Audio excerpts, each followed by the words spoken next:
અમદાવાદના આનંદનગર વિસ્તારના એક પીજીમાં રહેતી યુવતી સાથે સોસાયટીના સિક્યુરિટી ગાર્ડે ગળે વાયર બાંધીને દુષ્કર્મ આચર્યું હતું ત્યારે આજે વહેલી સવારે આરોપી ધર્મસિંહ રામશંકરસિંહની પોલીસે ધરપકડ કરી લીધી છે।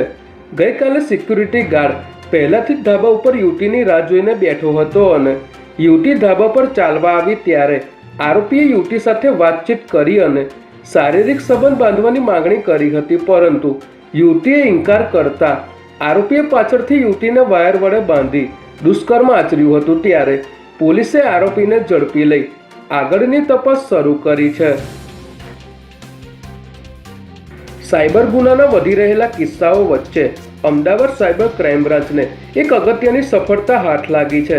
પોલીસ સૂત્રો પાસેથી મળતી વિગતો મુજબ આરોપીઓએ અમદાવાદની એક મહિલાનો સંપર્ક કરી તેમનું નામ મની લોન્ડરિંગ કેસમાં બહાર આવ્યું હોવાનો ખોટો દાવો કર્યો હતો, જે બાદ આ મહિલાને ડરાવી ધમકાવીને ડિજિટલ એરેસ્ટ કરી હતી। જે બાદ ડરી ગયેલી મહિલા પાસેથી આરોપીઓએ તબક્કાવાર રીતે 44 લાખ રૂપિયા ટ્રાન્સફર કરાવી લીધા હતા ત્યારે પોલીસે રાજસ્થાનના જોધપુરથી ઈશ્વર નારાયણ ચૌહાણ અને વિષ્ણુ રાંકાવતને ઝડપી લઈ આ સિન્ડિકેટમાં સામેલ અન્ય મુખ્ય સૂત્રધારોને પકડવા માટે તજવીજ શરૂ કરી છે।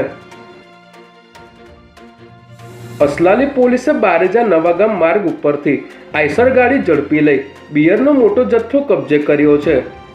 બારેજા બાયપાસ તરફથી મહિજડા પાટિયા તરફ આઈસર ટ્રકમાં બિયરનો જથ્થો લાવવામાં આવી રહ્યો હોવાની બાતમીના આધારે પોલીસે બારેજા હાઈવે બાયપાસ ખાતે વોચ ગોઠવી હતી ત્યારે બાતમીવાળી આઈસર ટ્રકને રોકાવીને તપાસ કરતા તેમાંથી બિયરના 5241 ટીન મળી આવ્યા હતા, પરંતુ આઈસરનો ચાલક બાવળની જાળી અને અંધારાનો લાભ લઈને ફરાર થઈ ગયો હતો।